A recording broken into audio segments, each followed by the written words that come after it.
ভাসুরের নাম নাকি মুখে নিতে মানা। আমি জানি না বিএনপি কি জামাতের ভাসুর?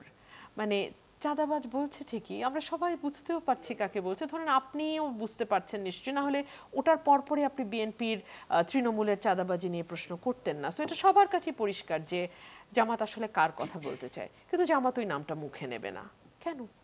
যে জামাতের তো আসলে পরীক্ষা দেওয়ার সুযোগই হয় নাই। জামাত কি কখনো ক্ষমতায় এসছে? জামাত ইন্ডিপেন্ডেন্টলি ইলেকশন করে 3টা মাত্র সিট পেয়েছিল। পরবর্তীতে তারা বিএনপির সঙ্গে জোটবদ্ধ হয়ে তারপরে তারা সংসদে যায় এবং মন্ত্রিত্বও পায় 2টা। সো তাদের তো আসলে পরীক্ষা দেওয়ার সুযোগই হয় নাই। তারা যদি জীবনে কোনোদিন সরকার গঠন করে তখন আমরা বুঝতে পারবো যে জামাত যেই প্রশ্নগুলো আপনি করছেন সেই পরীক্ষায় উত্তীর্ণ হতে পেরেছে কিনা। 1, 2 হচ্ছে ভাসুরের নাম নাকি মুখে নিতে মানা। আমি জানি না বিএনপি কি জামাতের ভাসুর? মানে চাঁদাবাজ বলছে ঠিকই, আমরা সবাই বুঝতেও পারছি কাকে বলছে। ধরেন আপনিও বুঝতে পারছেন নিশ্চয়ই, না হলে ওটার পরপরই আপনি বিএনপির তৃণমূলের চাঁদাবাজি নিয়ে প্রশ্ন করতেন না। সো এটা সবার কাছে পরিষ্কার যে জামাত আসলে কার কথা বলতে চায়, কিন্তু জামাত ওই নামটা মুখে নেবে না কেন? এইটুকু সততা, এইটুকু সৎসাহস কেন জামাতের থাকবে না? যারা ইসলামের নাম ধরে রাজনীতি করছে আপনার প্রশ্ন অনুযায়ী, তাদের ব্যাপারে তো আমরা এইটুকু সৎসাহস আশা করতেই পারি। তারা সরাসরি বলুক কোন দল চাঁদাবাজ, মানে যেহেতু তারা কি মিন করছে এটা সকলের কাছে স্পষ্ট, বলতে বাধা কোথায়। 3 হলো তারা যে কথাগুলো বলেছে দুর্নীতির বিরুদ্ধে, আগের লড়াই ছিল ফ্যাসিবাদের বিরুদ্ধে, এখন লড়াই হবে দুর্নীতির বিরুদ্ধে। দুর্নীতির বিরুদ্ধে লড়াইয়ে আমরা সবসময় আছি পাশে, কিন্তু আগের সরকার কেবলই ফ্যাসিবাদ ছিল, সেখানে দুর্নীতি হয় নাই। 400 কোটি টাকা পিয়ন তৈরি করে নাই। 28 লক্ষ 29 লক্ষ কোটি টাকা বিদেশে পাচার হয়ে যায় নাই শ্বেতপত্রের তথ্য অনুযায়ী। সেখানে ব্যাংক থেকে ঋণের নামে কত লক্ষ কোটি টাকা লোপাট হয়েছে বলেন তো? সেই সময় অর্থনীতিবিদরা খালি বলতেন যে এক ব্যাংকের পরিচালক অন্য ব্যাংকের পরিচালকের কাছ থেকে বন্ধুত্বের নাম করে দোহাই দিয়ে পরস্পরের ব্যাংক থেকে লোন নেন এবং জেনে শুনে লোন নেন যে লোনটা তারা ফেরত দেবেন না। এবং অর্থনীতিবিদ মইনুল ইসলাম বলেছিলেন সেই সময় যে কার্পেটের নিচে লুকানো ঋণ যদি আমরা যুক্ত করি তাহলে সেটা 5 লক্ষ কোটি টাকা, 4.5 থেকে 5 লক্ষ কোটি টাকার কাছাকাছি। সো এই ফিগারগুলো কি দুর্নীতির অংশ নয়? আমরা কি দেখি না একজন মন্ত্রী 328টা বাড়ি নাকি 600 সামথিং বাড়ি লন্ডনে করেছেন? সো এগুলো তো সবই দুর্নীতির অংশ। এক গোলাপ একেবারে পথে থেকে উঠে এসে, ফুটপাত থেকে উঠে এসে আমেরিকায়, লন্ডনে, বিভিন্ন জায়গায় অনেক অনেক অনেক অনেক সম্পদ তৈরি করেছেন, আমরা তো দেখেছি এগুলো। সো দুর্নীতির বিরুদ্ধে লড়াইটা নতুন শুরু হয় না। দুর্নীতির বিরুদ্ধে লড়াই ফ্যাসিবাদের সঙ্গে দুর্নীতিও অঙ্গাঙ্গিভাবে জড়িত ছিল। আমি জানি না কেন জামাত কেবলমাত্র ফ্যাসিবাদ দেখছে, দুর্নীতি দেখতে পাচ্ছে না। দুর্নীতি সেই সময়ও ছিল।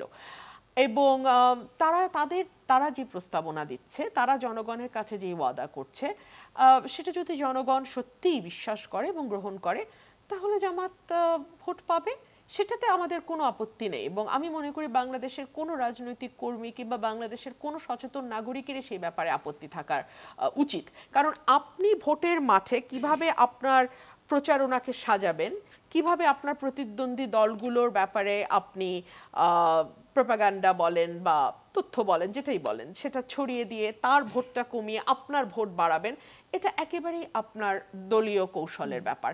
সেখানে আরেকটা দলের হয়ে আমি কোনো কথা বলতে পারি না। তবে বিএনপির এই বিষয় নিয়ে আপনি আমাকে যে প্রশ্ন করেছেন সেটার উত্তরে আমি বলি, বিএনপি তো একটা পলিটিক্যাল পার্টি যেটা এখনো পাওয়ারে আসে নাই, এবং বিএনপি বাংলাদেশের এই মুহূর্তে লার্জেস্ট পলিটিক্যাল পার্টি। সো এর একেবারে টপ থেকে শুরু করে ওয়ার্ড লেভেল পর্যন্ত প্রায় লক্ষাধিক নেতাকর্মী আছে। এখন তারা দলের নাম ভাঙিয়ে যদি কোনো অপকর্ম করে থাকে, বিএনপি পাওয়ারে না থাকা অবস্থায় সর্বোচ্চ কি করতে পারে? দলগত ব্যবস্থা নিতে পারে। সেটা বিএনপি 4000-এর উপরে নেতাকর্মীর ব্যাপারে নিয়েছে। কিন্তু যেহেতু বাংলাদেশে এখন একটি সরকার আছে, আমরা সেই সরকারের কাছে আশা করব, এবং বিএনপির ভারপ্রাপ্ত চেয়ারম্যানও সেই বার্তা স্পষ্ট করে দিয়েছেন যে সরকারের ব্যবস্থা নিতে হবে। সরকার যদি দৃষ্টান্তমূলক ব্যবস্থা কয়েকটি নেয়, তখন যদি বিএনপি কোনো লবিং করে, তদবির করে, ছাড়িয়ে আনার চেষ্টা করে, তখন না হয় আপনারা বিএনপিকে দোষ দিবেন। বিএনপির এই বক্তব্য খুবই পরিষ্কার এবং তারা এটা বারবার একেবারে শীর্ষ নেতৃত্ব থেকেই বলা হচ্ছে যে 4000 নেতাকর্মীকে পর্যন্ত বহিষ্কার করা হয়েছে যাদের বিরুদ্ধে এই ধরনের অভিযোগ ছিল। আপনার বক্তব্য যদি একটু বলি, যে আপনি বলেছেন যে জামাত তো পরীক্ষাই দেয়নি এখন পর্যন্ত, সেই বক্তব্যের মানে তারা কিছুটা বিরোধিতা করে। তারা বলতে চায় যে 2001 থেকে 6 পর্যন্ত যখন তাদের দল থেকে 2জন মন্ত্রী ছিল, তখন বিএনপির মন্ত্রিসভা বা 4 দলীয় জোটের যে মন্ত্রিসভা ছিল সেটির বিরুদ্ধে যে দুর্নীতির অভিযোগ ছিল এবং বাংলাদেশ দুর্নীতিতে চ্যাম্পিয়ন হয়েছে, কিন্তু তাদের মন্ত্রীদের বিরুদ্ধে একটাও দুর্নীতির অভিযোগ আসে নাই, সেটি তারা বলে। আর এটুকু যদি জানতে চাই যে জামাত পরীক্ষাই দেয়নি, সেটি কি তাদের জন্য একটা অ্যাডভান্টেজ যে বিএনপি যখন পরীক্ষা দিয়েছে তখন সেই পরীক্ষায় খুব ভালো ফল করতে পারেনি? না, এটা আমি আপনাকে বলি যে আমি আম খাবো কিন্তু আমি আটির দায়িত্ব নেব না, এটা হলে তো হবে না। মন্ত্রিত্বের স্বাদ আমি ভোগ করব বিএনপির সঙ্গে গিয়ে ক্ষমতায়, কিন্তু বিএনপির সময়কার কোনো দায় দায়িত্ব আমার নাই, আমি ছিলাম ফেরেশতা আর বিএনপি ছিল ইবলিশ, এটা বললে তো ভাই হবে না। এটা আপনি ধর্মের দৃষ্টিকোণ থেকেই বলেন আর আপনি মানে মানে কি বলবো লজিকের দৃষ্টিকোণ থেকেই বলেন, কোনো দৃষ্টিকোণ থেকেই আমি ফলটি খাবো কিন্তু তার দায়িত্বটি নেব না, তা হবে না। এটা একটা কম্বাইন্ড রেসপন্সিবিলিটি, এটা একটা ক্যাবিনেট রেসপন্সিবিলিটি। সুতরাং যদি কোনো ত্রুটি বিচ্যুতি ভুল হয়ে থাকে তার দায় বিএনপিকে যেমন বহন করতে হবে, তার দায় সেই সময় 4 দলীয় জোটে যারা ছিল তাদের সবাইকেই বহন করতে হবে। আর আপনি যেটি বলেন এটা বিএনপির ক্ষেত্রে কিছুটা ডিসঅ্যাডভান্টেজ কিনা, দেখুন জামাত তো বাংলাদেশের আগের থেকে, বাংলাদেশের জন্মের আগে থেকে রাজনীতি করছে জামায়াতে ইসলামী, সেই পাকিস্তান আমল থেকে তারা রাজনীতি করছে। তারা কিন্তু তাদের রাজনৈতিক যে বড় বড় ভুলগুলো সেগুলোর ব্যাপারে এখন পর্যন্ত না তাদের স্পষ্ট অবস্থান জানিয়েছে, না তারা কোনো রকম কোনো রিমোর্স বা কোনো রকম কোনো দুঃখ প্রকাশের দিকে গেছে। সো বাংলাদেশের মানুষ ধর্মপ্রান্ত বটেই, কিন্তু বাংলাদেশের মানুষ মুক্তিযুদ্ধকে বাদ দিয়ে নয়। আওয়ামী লীগ কিন্তু চেষ্টা করেছিল মুক্তিযুদ্ধকে ক্যাপিটালাইজ করতে, তাদের পলিটিক্যাল ফায়দা আদায়ের জন্য মুক্তিযুদ্ধকে ব্যবহার করতে। মানুষ কিন্তু সেটা ভালোভাবে নেয় নাই।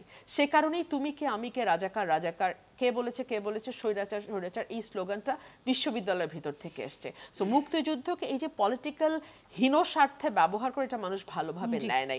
ঠিক একইভাবে পলিটিক্যাল এই এত বড় বাংলাদেশের জন্মের ইতিহাসটার সঙ্গে যাদের এক ধরনের বিরোধপূর্ণ সম্পর্ক, তাদেরকেও মানুষ খুব ভালোভাবে নেবে না।